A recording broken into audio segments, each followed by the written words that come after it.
정신활동의 90% 이상은 잠재의식에 의해 행해지고 있습니다.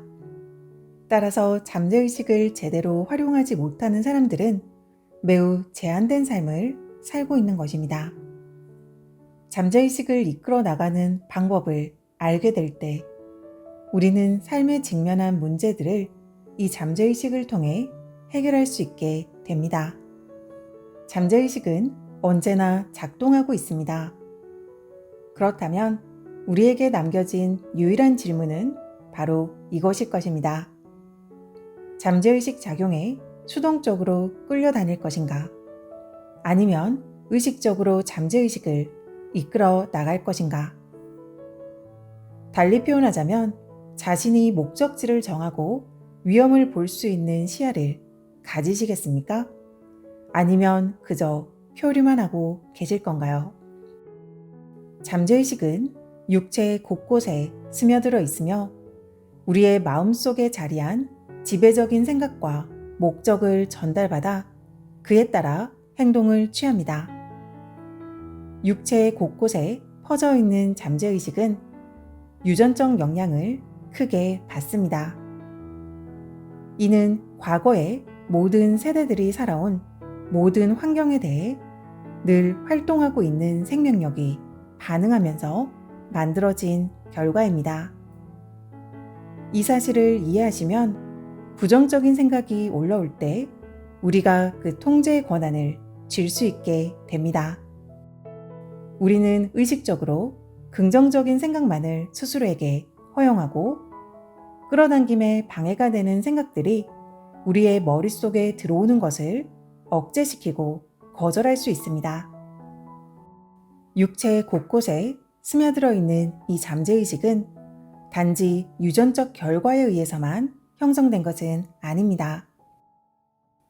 가정이나 사회, 그리고 사회 환경 속에서 우리가 품은 수많은 인상과 생각, 그리고 편견과 같은 다양한 생각들이 만들어낸 결과이기도 합니다. 그중 많은 생각이 다른 사람으로부터 받아들인 생각이나 의견입니다. 자신이 스스로 한 생각 또한 상당 부분을 차지합니다.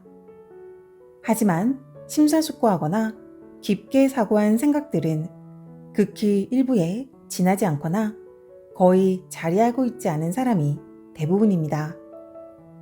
어떤 생각이 이치에 맞다고 판단되면 우리의 의식적 마인드는 그 생각을 받아들입니다. 그리고 그 생각이 잠재의식으로 전달되는 과정에서 교감 신경계를 통해 우리의 육체로 전달되어 그 생각은 우리와 육체적으로도 하나가 됩니다. 우리가 하는 말이 곧 우리의 피와 살이 된다. 바로 이렇게 우리는 끊임없이 자신을 창조하고 또 재창조하는 과정에 있습니다. 따라서 현재의 우리 자신은 과거에 우리가 했던 생각의 결과라고 할 수 있습니다. 그리고 오늘 우리가 하는 생각에 의해 앞으로 만들어지게 될 우리의 모습이 결정됩니다. 끌어당김의 법칙은 우리가 바라고 원하는 것 또는 타인의 것을 가져오는 것이 아닙니다. 끌어당김의 법칙은 의식적으로든 무의식적으로든 우리가 생각으로 창조해낸 것이 우리에게 오는 것을 말합니다. 하지만 안타깝게도 대부분의 사람들은 그저 무의식적으로 창조되고 있는 세상에 살고 있습니다.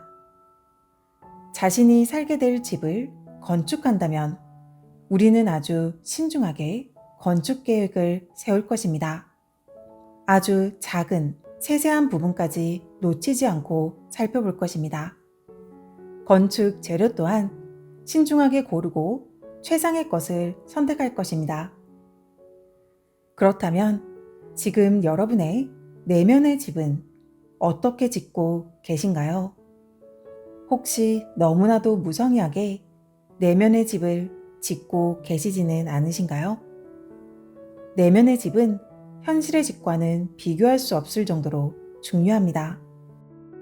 우리 삶으로 들어오는 모든 것들이 바로 내면의 집을 어떤 재료로 지었는지에 따라 결정되기 때문입니다. 현재 우리의 내면의 집은 과거로부터 축적된 생각이 잠재의식으로 저장된 결과로 만들어진 것입니다. 만약 과거에 두려움, 걱정, 근심과 불안 속에서 살아왔다면, 또는 낙담, 비관, 의심의 감정을 품으며 지내왔다면, 지금 현재 우리가 내면에서 엮어나가고 있는 재료 또한 그러한 부정적인 재료인 것입니다. 그런 부정적인 기운이 가득한 집에서는 가치를 만들어내기는커녕 오히려 더 많은 고생과 근심 그리고 불안을 불러올 뿐입니다. 그러한 내면의 집을 가진 이들은 자신의 일생을 수리하는 데 쓸 수밖에 없습니다. 설사 수리한다 하더라도 겉으로만 있어 보일 뿐입니다.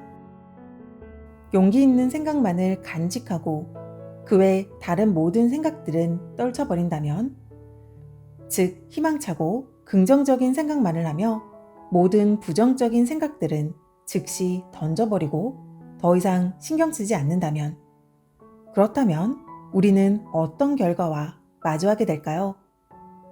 그렇게 되면 우리는 내면의 집을 지을 최상의 재료를 얻게 된 것입니다. 그리고 우리는 그 재료를 엮어 원하는 무엇이든 만들어낼 수 있습니다. 자유롭게 채색도 해보십시오.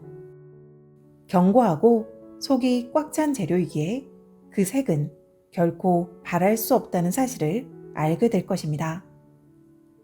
또한 우리는 미래에 대한 어떠한 두려움도 걱정도 가지지 않게 됩니다. 더 이상 우리의 내면 그 어떤 곳에도 그러한 부정적인 감정이 들어설 공간이 없게 됩니다. 우리가 해야 할 일은 바로 내면의 집을 깨끗이 청소하는 것입니다. 매일매일 내면의 집을 청소하고 항상 깨끗하게 유지하십시오. 정신적, 도덕적, 그리고 육체적 청결함은 어느 분야에서든 앞으로 나아가기 위해 반드시 갖추어야 할 태도입니다. 먼저 내면의 집을 깨끗이 청소하고 난 후 남은 재료들로 자신이 현실화시키고 싶은 생각이나 이미지를 시각화하는 데 사용할 수 있습니다.